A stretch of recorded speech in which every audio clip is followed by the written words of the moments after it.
Hey, this is Scott again, Rebel Driver's Garage. We are in Andersen's South Lot. We call it Andersen's South Lot. This is Andersen's self-service wrecking yard in Kearney, Nebraska. And the reason why we're here is because we're in the old car section, which is quite a bit of cars. So we thought, since everybody loved our video going to Watts Auto Salvage, we thought we'd do one for here. Unfortunately, if these cars are here, they can't be sold as a whole car. It's parts only. I'm sorry to say that. I've tried to buy 2 or 3 of the cars here, and the answer is no, no, no. It has to do with titling and stuff. So, don't ask. Don't send me a message, but enjoy.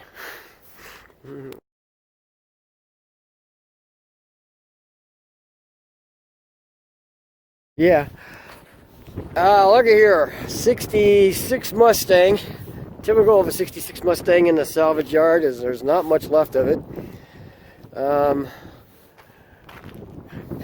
Still has, which I imagine is a 289 in it, which is, it's probably frozen solid by now, sitting out here in the rain with no hood and no intake on it.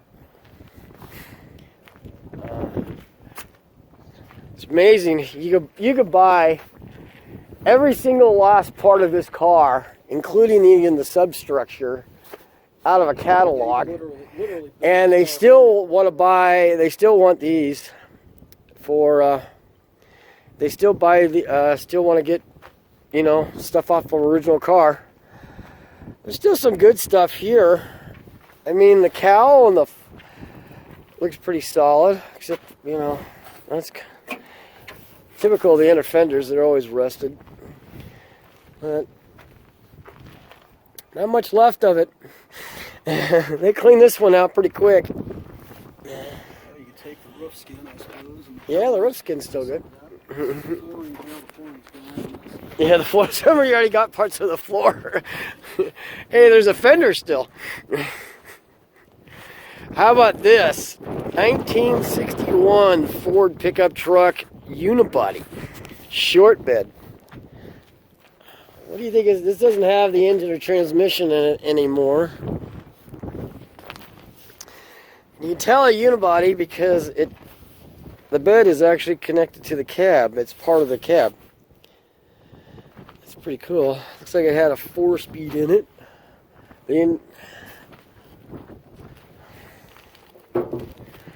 This could have been saved. Really? I've seen worse. Yeah. Oh look, there is a fender in the back of the Mustang still. Oh look, it even has the Ford part number. That's cool. I never even knew that they did that. The fender looks good. Look at that. There's no rust in the bottom of the fender. Minor rust there. Yeah, it's a little monkeyed up here, but Nothing workable. Yeah. 68 Ford Ranchero. Looks like it has a small block in it. 68 would still, it could be a 302 in 68, couldn't it? 289 or 302, it's hard to say without getting the casting numbers on it. This is a pretty complete truck. Somebody folded the hood up. Has really bad Nebraska rot in the quarters, but there's still a lot to get here. Yeah.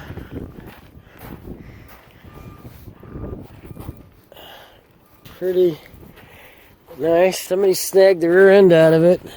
I wonder, these wouldn't have a 9-inch, would they? Yeah. 8-inch. 8-inch. Look what's right next to it. 1970 Ford Torino Fastback. This one was a 6-cylinder car. Another complete car when it came in. Somebody's been getting parts off of it. And typical. It amazes me how much mud these repair jobs on these old cars. Oh yeah, there's one thing about the salvage yards. You can always body work and a whole lot of mud. Yeah, people, body shops must have been buying Bondo by the 55-gallon drum. This was an automatic car. Most of the interior is still on it. Plus a lot of other crap. Yeah, I can't get the door open. That was a pretty blue. It's like a silver blue color. What is this next to it? What is this, Plymouth? 54 Plymouth?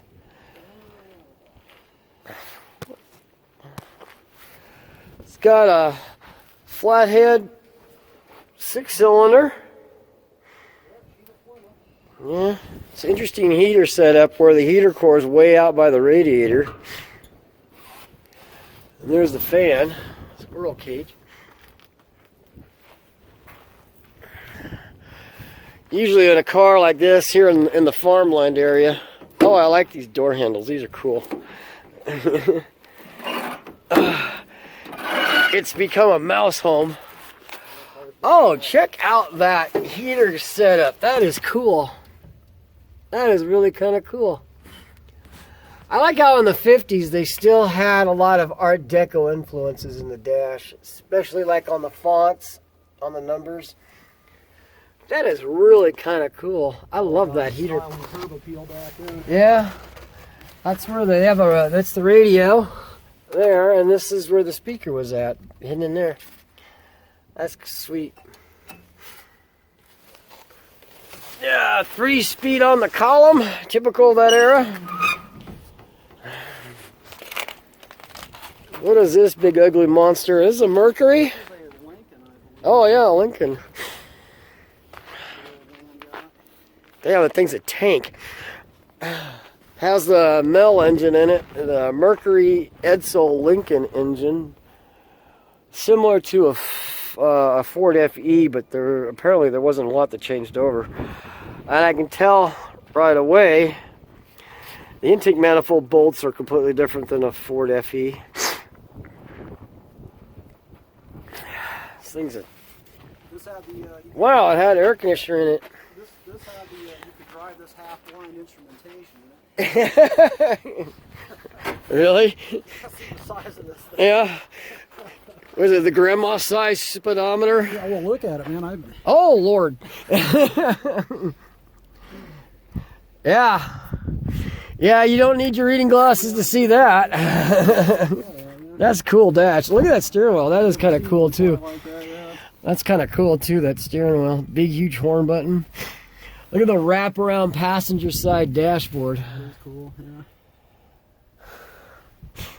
This was luxury back then.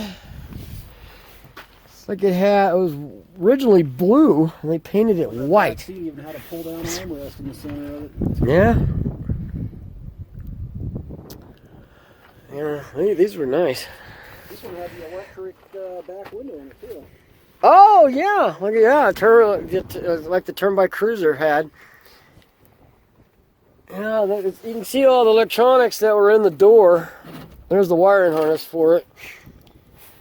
So they had power wing windows, power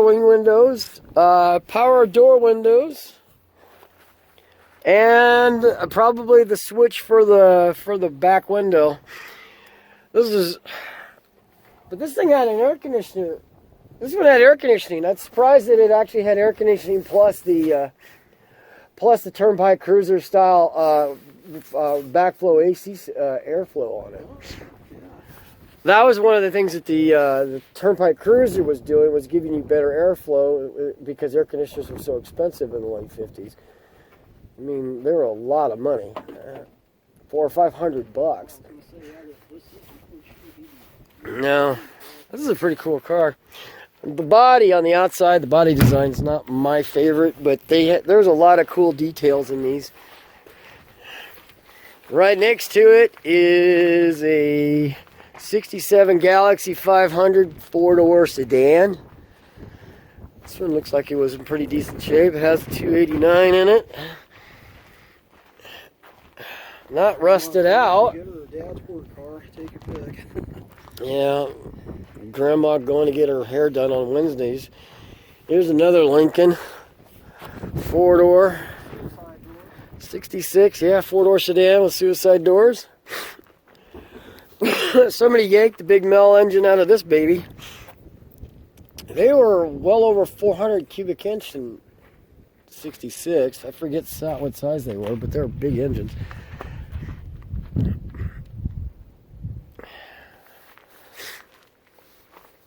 Thing was, this is why they call them a slab side. It's like flat as a board all the way down the side of them. Four-door. Rear doors were suicide, so they always had a center pillar. There was not hard tops. Look at that dashboard. Somebody gutted the snot out of this one. Plymouth four-door sedan.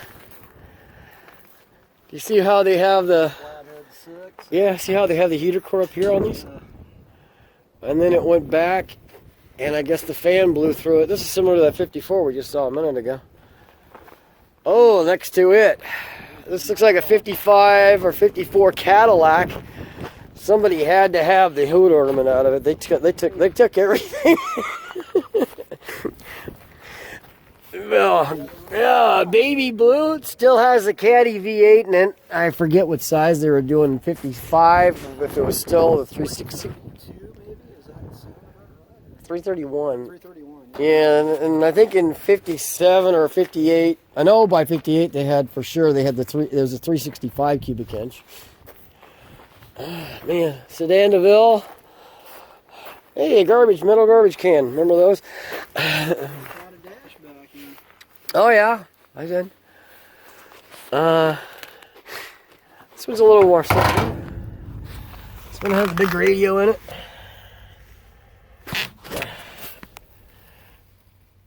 It's automatic, 55. It had an automatic in it. Oh wow, there's the heat switch right here. Optional Dodge radio upgrade, so. Yeah. Probably came out of the one next to us.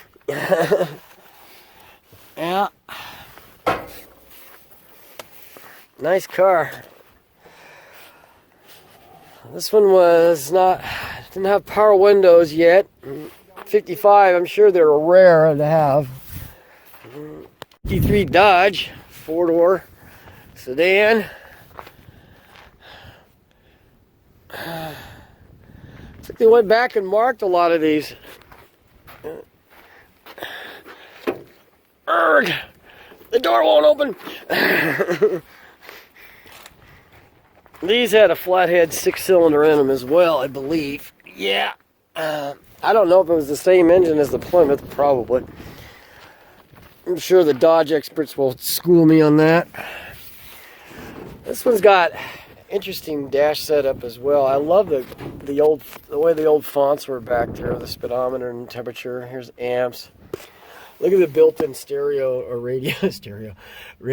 This one was a push button, John. Push button radio. Look at that.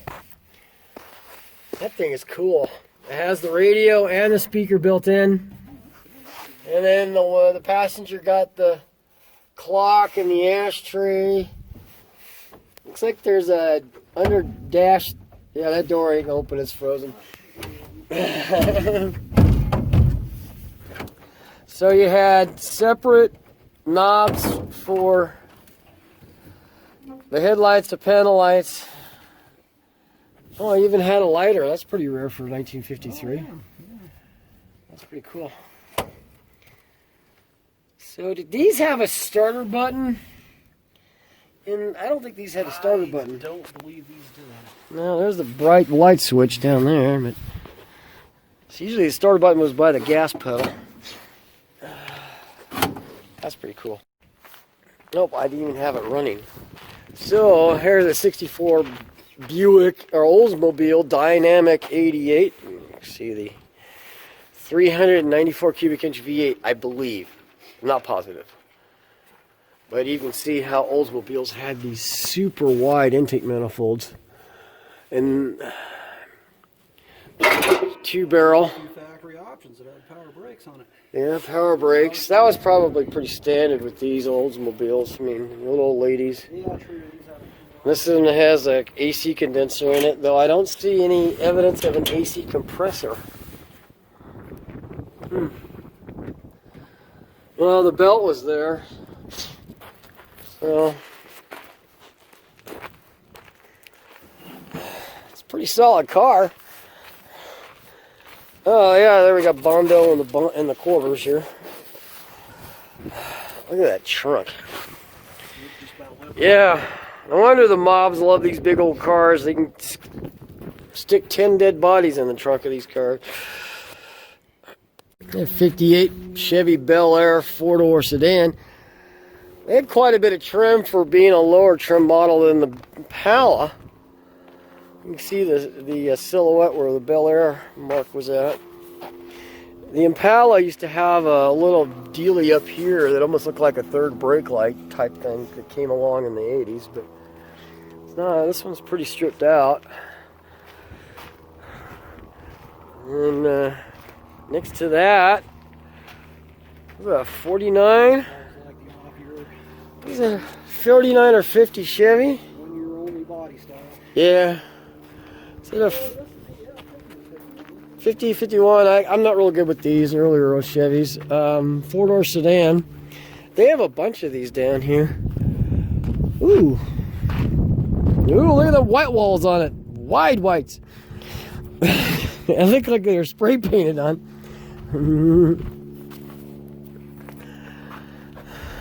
This one comes with a brick. Right next to it is a 57 Buick that got creamed right there on the fender. Well, it does have 51 taillight lenses. Alright, so it's a 51. Okay, well, we'll have to show them how to. Let's show them that little deal. If you guys have never figured out how old guys figure out what year a car is, on taillights back then, I don't know if we can see it in the light, but let's see if we can get it. Right there, it says DOT, usually our guide, RT or DOT, and then it'll have a two-digit number. And that is the actual year that the taillight is. Now, that'll get you close. If they use the exact same taillights 2 years in a row, which in this era they didn't hardly ever, it tells you the year of the vehicle. And like over here is this Buick Skylark, which looks like a 65. Yeah, 65. And let's see here. This taillight's still intact. Yep, see right there. It's got the 65 right there in the taillight. Similar to the 64 Buick Sport Wagon. Now this 57 Buick with the big fins, Road Warrior rear bumper on this thing. I always liked this fuel door that was in the rear bumper like this. This is cool. I've always loved these old Buicks. Yeah. They also had a 3-piece rear window. I mean, this one's got missing it. Somebody's really had a... This car has really helped out somebody getting their car back on the road. But man, this thing got the snot beat out of it. It looks like they pried the door open after the accident. A lot of the dash trim is still there. I like that it has a two-tone blue or interior with that vinyl and material on the door panels.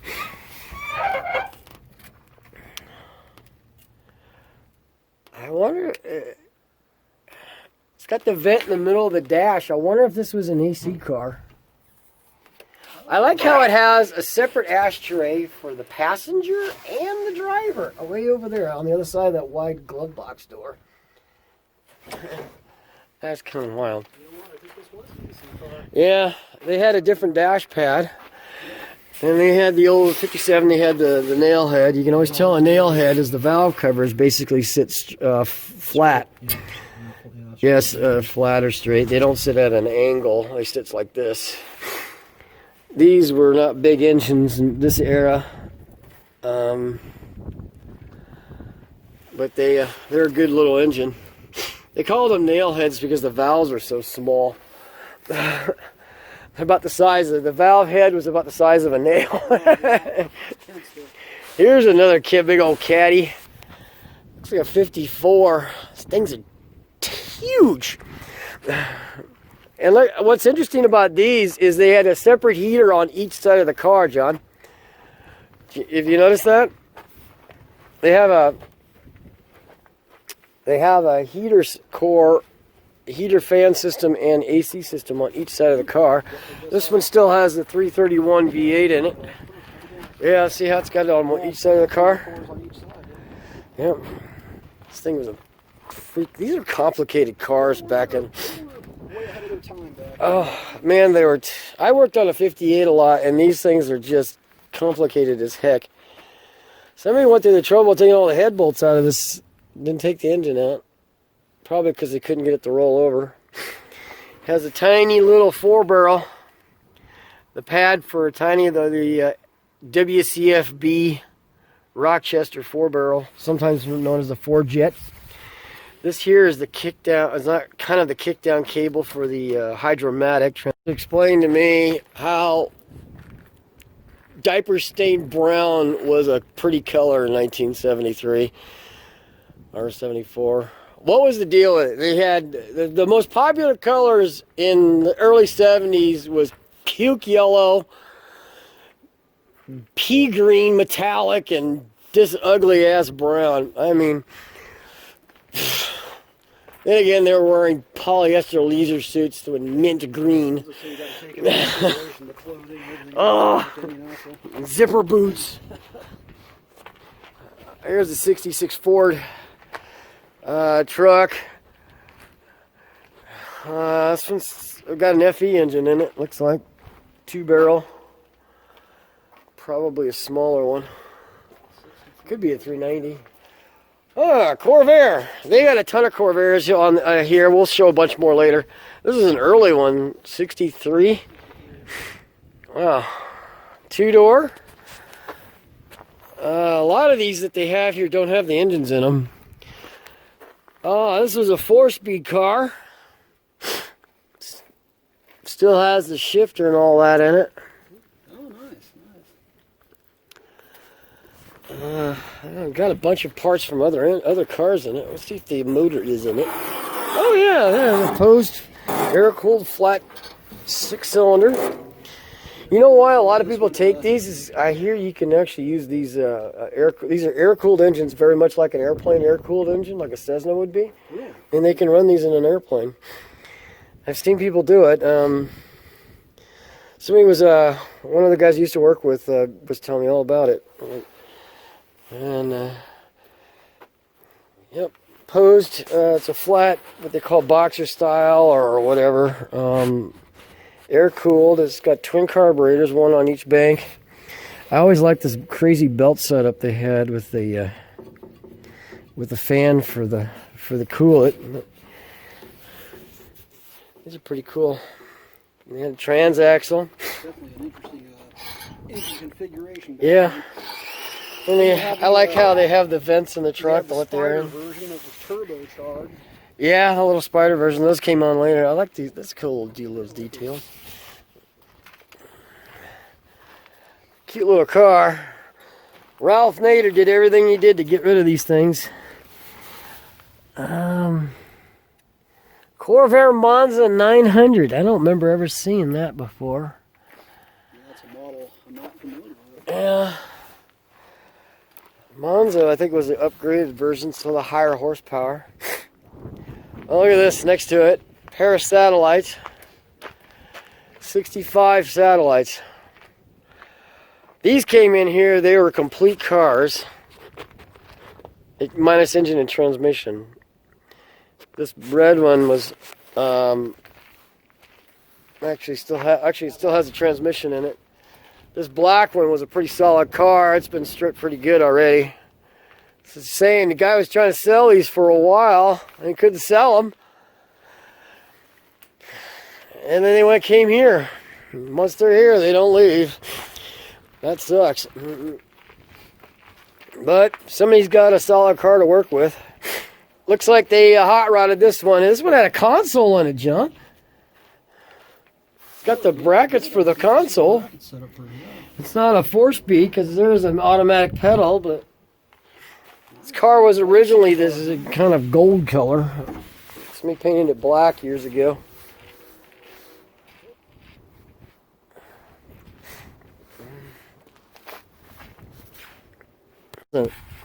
Like, it's almost mint condition too.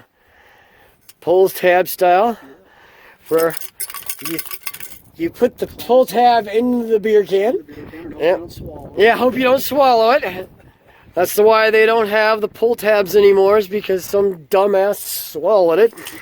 That's in mint condition. Look at that. The banquet beer. Coors. Here is a 64 El Camino. And somebody's hot rod project, they were working on it. They did a lot of work on it. You can see they were starting to do body work and stuff. I guess they just gave up. What I really like about, I have never seen this badging on any other vehicle before. Never. It's a cool little emblem. The engine was a gutless wonder, but that's a cool badge. I mean, yeah, it was in decent shape. Somebody spent a lot of time doing the body work on this, and then they gave up on it. They put a little Bondo in here in the quarter, but just gave up, and they sent it to the salvage yard. These El Caminos were on the same body pan as the station wagon in 1964. Well, actually, all the way up into the 70s, they used the same El Caminos. And as you can see, it's a little hard to see here. This plate here, right here, that covers up this hole in the bed. This was the footwell in the back seat area for a station wagon. And when they made the El Camino, in order to complete the beds, they put this in here. Of course, in the rust belt, this is the first place it rusted out. It was underneath these things. Also, the second place it rusted out was usually in the back window area, but this one's actually in decent shape. Still has most of the trim around it. It's missing one piece of the trim over there, but this whole area back here below the back window isn't rusted out, John. It's amazing. Looks like they put some, yeah, the sealer's gone. Oh, look, he's got the air chuck right here for the air shocks. Oh, nice. That's an interesting place. That's a pretty good place for it. You know what? That almost looks factory because it's all steel line. Yeah, it's steel line. Steel line. Factory air shocks. Huh. Well, floor is in really nice shape. This one, somebody could get a nice floor pan out of this. Except for that area back there. This is a lot of good parts on it. Yep, this one's got air shocks on it. Still has the 10 bolt in it, which was an 8.2 inch.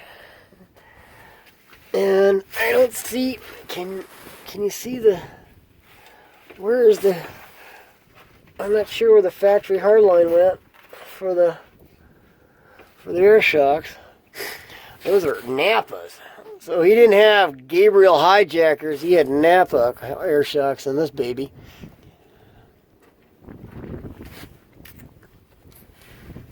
Well, ow, hit my head. Here's a Pontiac.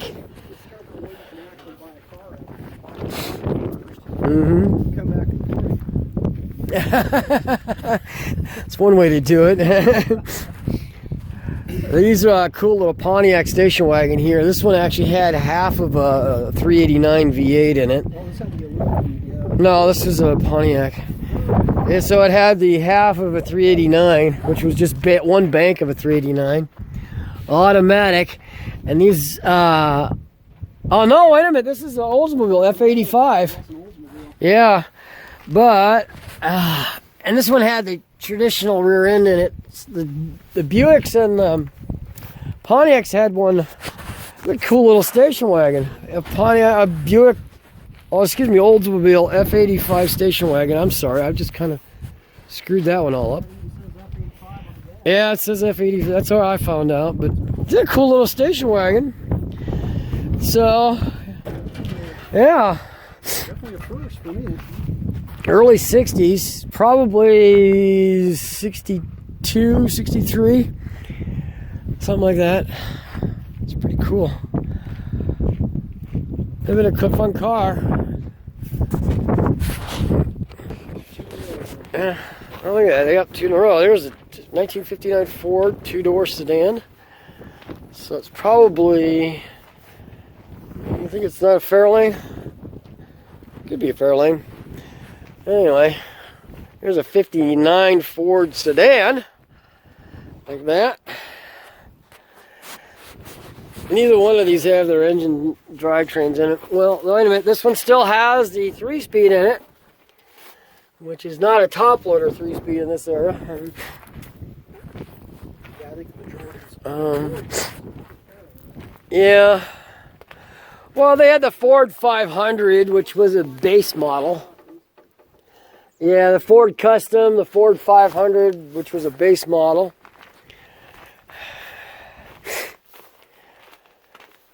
Another 68 Impala two-door fastback. Here's a 64 Galaxy 500. This was a complete car when it came in. Somebody got the doors almost right away off of it. Except for the quarter panel rust, this was a pretty decent car. And two-door fastback, two-door hardtop with a fastback on it. This one's a 390 two-barrel car. You can see there's what's left of the engine in it. Automatic, so it has a C6. Here's a 67 Galaxy two-door with 390 flags on the fenders, or where they used to be.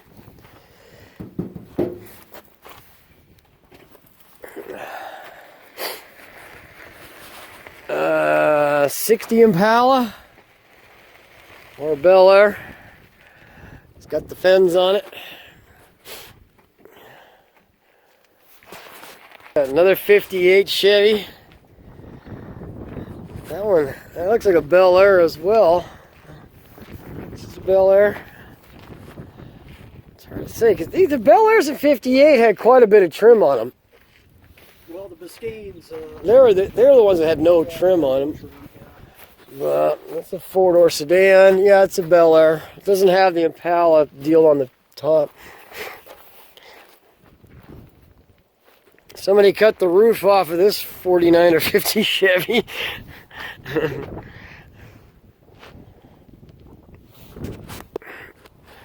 Here's another 66 Mustang. There's nothing left of this one. I think this one's the time to call it quits and send this one to the crusher because there ain't nothing left of it. Wow. This was a 6-cylinder car. That's why the rear end is still in it, because it still has the 4-lug 8-inch in it. But hey, nothing left. Somebody even cut the roof off of this one. Well, I mean, you get the cowl panel, I guess.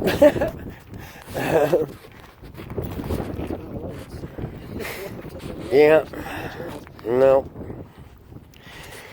One of the things that they did, if you have ever seen on the Shelby Mustangs in 65 and 6, is you see the mounting points here for the upper control arm.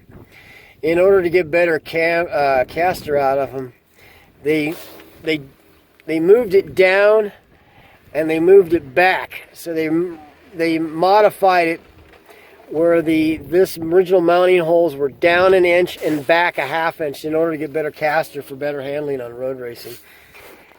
Dodge was a pretty car. I mean, look at that color. Pretty, forest green metallic.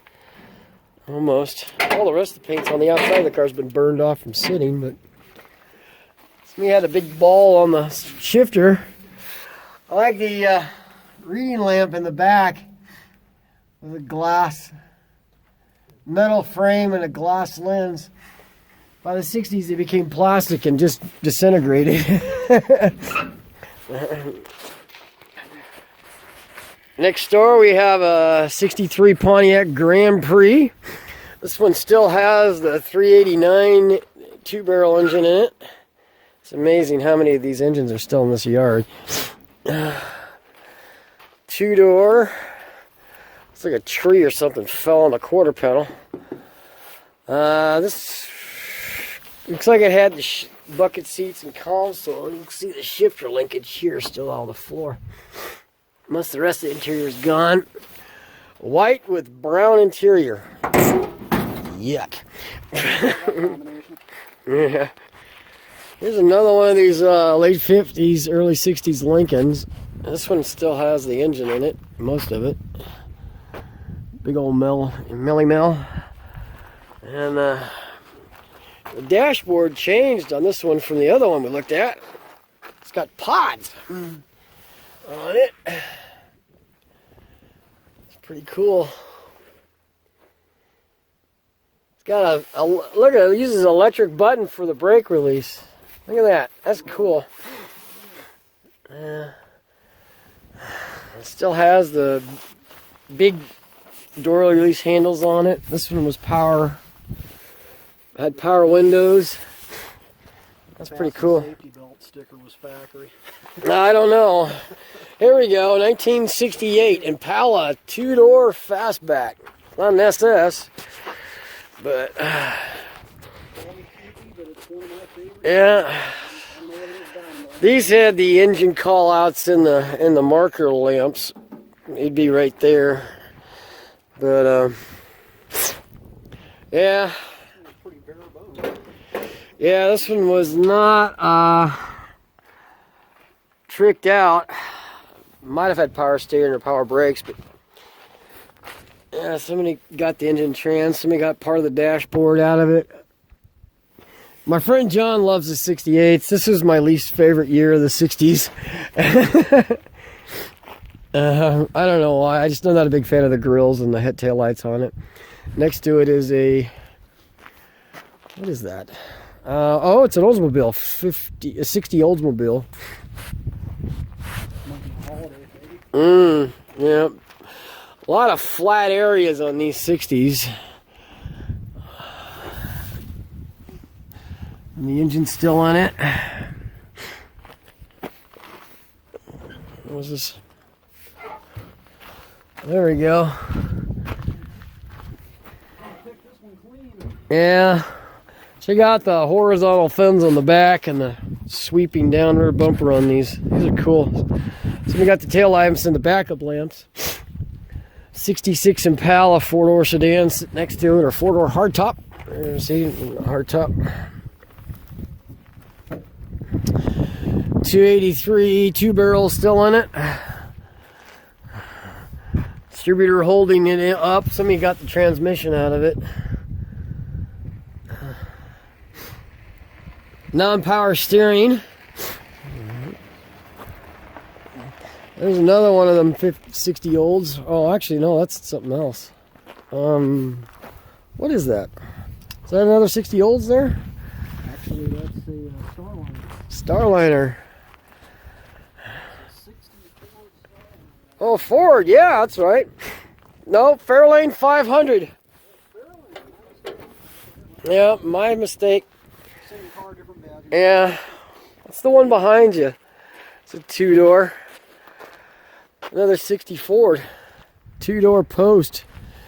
Or Ford called these two-door sedans, not, two-door, because they had the sedans always had the framing around the windows. I have a 64 Galaxy two-door sedan. Ew. I got a bunch of raccoon turds in there. This one got like a cow set on the trunklet or something. Squashed one of the fends down. Look at the early 50 Olds 98. And she's still rocking her Olds Rocket V8 in it. You can still see it in there. That was the first hot rod engine to get back in, actually, no, that was, it was the second hot rod engine to get after the flathead. This baby came out in 1949 and was like the thing to have if you're building a hot rod. You grab one of these babies. Wow, this one's been pretty well gutted. There we go. Studebaker Pickup. That's pretty cool. Still got the 6-cylinder on it? Yeah. It's a pretty complete truck. Were these like a granny low 4-speeds like a lot of others, or were... I think so, yeah. Yeah. I'm talking about a very simple dashboard. There was nothing to it. I mean, there is nothing to this dash. Yeah, they put it just what you needed on it. Yeah, just what you needed and nothing else.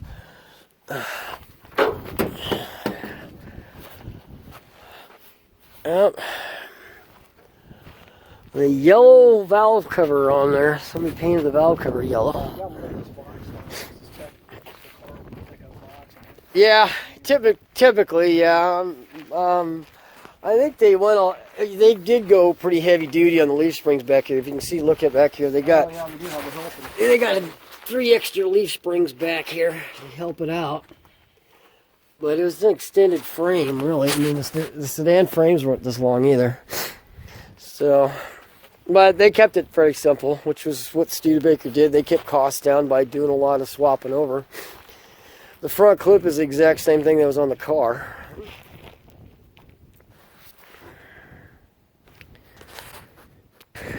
A 65 Bel Air next to a 66 Bel Air station sedans. The 65, I rated a bunch of stuff off of this for my 65 Impala SS. You're gonna tell right now. Here's I mean, there's not a lot left of these front ends, but you can see 66 is easy to spot by just the front bumper. It's got the 2 down bars really close to each other, and then on this one here, on the 65, they're farther apart. The fenders don't cross over on it. Nothing on the front clip is the same on a 65 to 66, but the doors, the main body, the hull, the quarter panels were all the same. The same on the coupes and convertibles. The taillight sections, the taillight fender extensions, all were different too as well. Sure, you look. Check that out. High tech cassette deck. Yeah, I never even heard of high tech before. Mobile sound of the century. Must have came later. Probably ranked right up there with Spark-O-Matic. Probably. Hey, you be nice. I had a Spark-O-Matic. Yeah, I'm dating myself. Yeah, 1971 Impala, 4-door sedan. This one still has the 352 barrel in it. Look at this, aftermarket AC system on this, which was pretty unusual. Usually by 70s there were factory AC systems. I don't know why you'd buy a car. I guess you bought the car and go, God, it's hot here in the summer. Let's put an air conditioner in it. By the 70s, that was not really happening too much. Yeah, they're more common with them than without. I mean, if you own a 71 Impala and you don't want that AC box on your dash, here's one right here. Those are hard to find. I could probably sell that one online. For those rare guys who wanted a hot rod. Oh, wow, John, check out the underdash AC system on this. Most of them in the 60s were just a suitcase bolted to the bottom of the dash. This one goes all the way across. Wow, all the way across the bottom of the dashboard. Wow, and this guy's got himself a Panasonic cassette deck. Man, we're moving up in the world. Woo! There you go. It's definitely a step up. What's all this underneath here? I can't even read it. With it. Get on my glasses so I can read this. Oh, it's all the stuff to check every mileage. I don't remember that being on my 71 Impala's door. Green vinyl seats. You know what? This interior is in pretty nice shape. This is actually an Impala. It's got the Impala on the door panels. Maybe the Bel Airs did too. I don't know. I don't remember. No, I had Ooh. for a while in junior high. He's got the Pioneer triaxle 6x9s in the back window. Oh, we are rocking. Yeah. Last registered in July of 1995. Like dark green metallic. It's much better than the snot green metallic 73 I had. This looks like about a 48 Cadillac. Homemade pick 'em up. Yeah, they turned into a pickup truck. I don't know if this was a sedan or a hearse or what, but they literally put a cab. They did their own back a cab deal here. I don't know where they got it with a hell of a lot of Bondo. John, you gotta look at this Bondo job back here. Damn, that's like a 5-gallon bucket full of Bondo back here. And then they had a pickup bed that used to be on the back of it. Somebody took the bed off of this. I wonder what the bed was from that somebody would want it. I remember seeing this before it got to the yard. They took their Sunday go-to meeting caddy and turned it into a farm truck. Still has the old caddy V8 in it, or what's not much left of it. The block and the crank are there. That's where the phrase cowboy Cadillac. Cowboy caddy. Corvair Greenbrier van. My cousin had a Corvair pickup. Yep, 1960.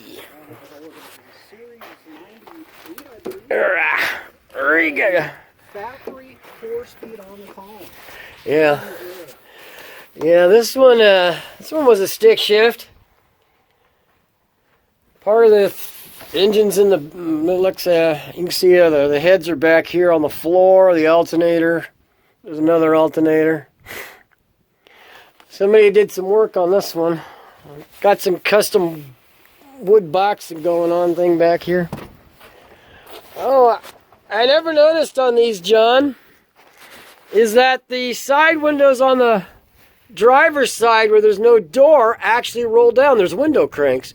Can you see that over there? Huh, I'll be damned. Yeah, I guess I didn't. Yeah, over there too. I'm not real familiar with these. I never noticed that before. Here's a 55 Pontiac. 55 Pontiac. Pretty sure. Oh, maybe it's an Oldsmobile. I'm not sure. Hang on a second. Pontiac or Oldsmobile?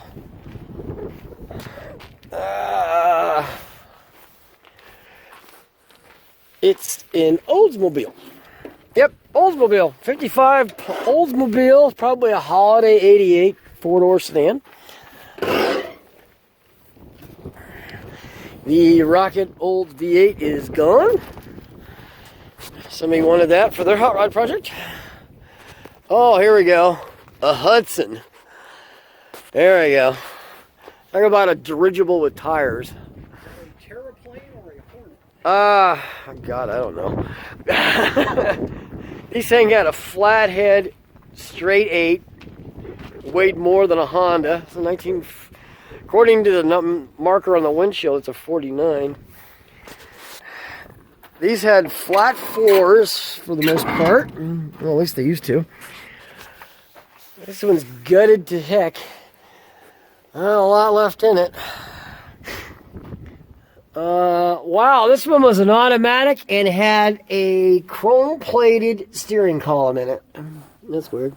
No, wait a minute. There is a clutch pedal over there. I'll just put it on the floor. All the dash is gone. Sadly, these two here, it's a pair of 39 Ford two-door sedans. These things came in here. I asked about them immediately. I didn't notice that this one over here still has a spotlight on it. I asked about this one here because it was almost a complete car. I wanted to buy them. But the way they got like an estate title, which means they couldn't resell them. I think these are Ford Deluxes, but look at this. They both have flathead V8s in them still. There's this one here, and I have a dual water pump on the earlier ones. The later ones, which I had a 51 8BA flathead. Yeah, here's another one. This one, somebody got the heads off of this one. These were pretty complete engines when they came in. This is why they're notorious. I don't know if you ever noticed this about flatheads. The reason why they're flatheads is basically a slab of steel. And the combustion chamber was kind of carved into the head, but the valves are actually in the block. They didn't flow very well like this, but it was top of the line in 1932 when these came out. These were... They made a whole host of aftermarket performance. Oh, yeah. If you ever get to the Speedway Motors Museum in Lincoln, Nebraska, they have a stack of... They have a whole wall dedicated just to flathead V8 intake manifolds, all the aftermarket ones. And there are hundreds. And I'm not talking hundreds of Edelbrocks or hundreds of, Fittons. Hundreds of different manufacturers. Oh, yeah, there were and it was insane. I mean, everybody's heard, Offenhauser, Fenton, Edelbrock, and a few others that have been around. But they were like manufacturers I had never even heard of. It was crazy. This one's most of these were 2-barrel. It's pretty cool. Before we move on, I think we need to... There we go. Olds Toronado, 1970. Look at the front end on these. These are kind of cool. Those had, they're missing now, but they had a hideaway headlight deal so the grill was all closed in, so you couldn't see anything. You say it's a 70? Still got the front so, badging on the oh wow. So 1970 was the year you really wanted because it was a 455. And in 1970, the 455 was 10 1/4 to 1 compression. And probably making, it was rated ridiculously low, like a 375 horse, but it was actually more than that. And they were making in excess of 500 foot-pounds of torque by 3,200 RPM.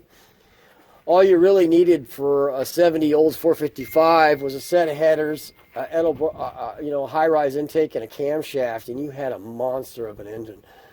I can speak from experience. That transmission there is a TH 425 front-wheel drive. You can see it. And there are chain drive from the back to the front, where it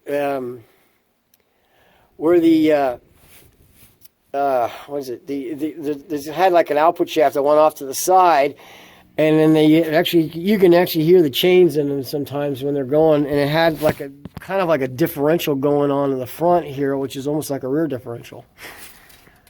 So that's why these noses on these front-wheel drive GMs were huge, because they had the entire engine and transmission in front of the firewall.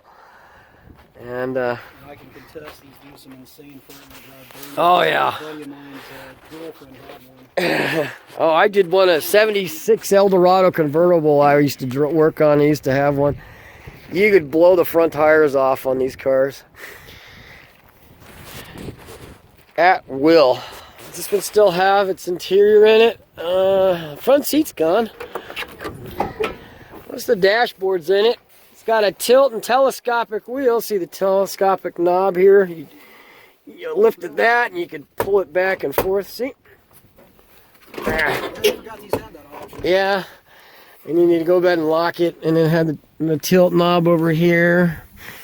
And oh, I love the old barrel style speedometers. Oh, yeah. Yep. Those were so cool. These were pretty fancy. Way ahead of their time. Yeah, wrap around back seat. Well, if somebody left the hubcaps in them, the turbine style hubcaps. This would definitely be one of my bucket list cars, I think. Ah! I kept track of everything that's found. These things are like the heaviest These aren't stamped steel. These are cast aluminum, and they weigh like about 5 pounds a piece. These are pretty cool. Here's a 49 Chevy 2-door. Yeah, is it a Fleetline?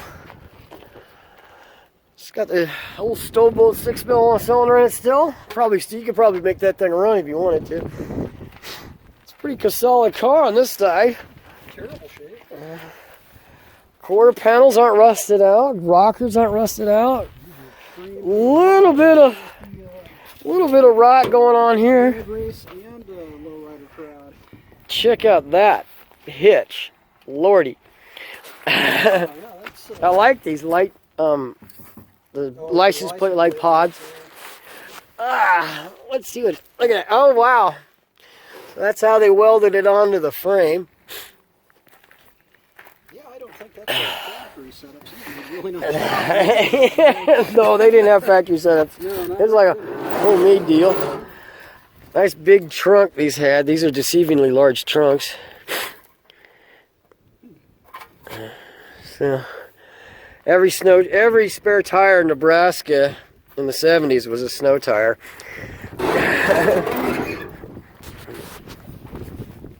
Here we go. Here's a chunk of Bondo. 68 T-Bird here. These things were a complicated car as well. Vacuum pods. You can see all the vacuum deals over there. There's a vacuum canister and the bajillion vacuum lines running into the dash.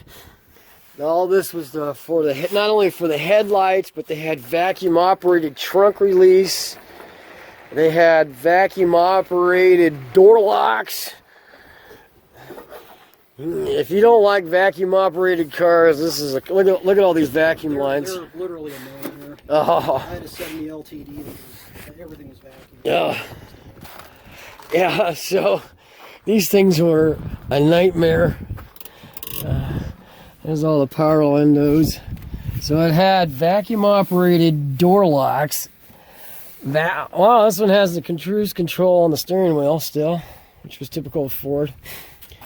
GM usually had the on the column. Buckets. Oh, this is a bench seat, split bench. I wonder if we can see the vacuum pod for the trunk release on this. If it's still back here. Oh, yeah, it is. There it is. Here's part of the vacuum deal here. Here's the vacuum line going to here, and it pulled this little cable which released the trunk lid. It's hard to see. I'm sorry with the lighting. Giant Ford AM radio, Thunderbird AM radio. Next to that is looks like a 68 Buick LeSabre custom coupe in pea green with pea green brocade grandma sofa bench seat interior. The interior in this is in super nice shape, John. So 1970. Wow, 70's gonna have a Buick. If it's a 455, it's the 10 1/4 to 1 455. Yep. So the LeSabre, it could be a 350. I can't tell the difference between these. I know the 350 and the 455. The 350 is actually shorter in length than the 455 because of the bore spacing. So there was a small block Buick and a big block Buick, unlike the Pontiacs that were all the same size.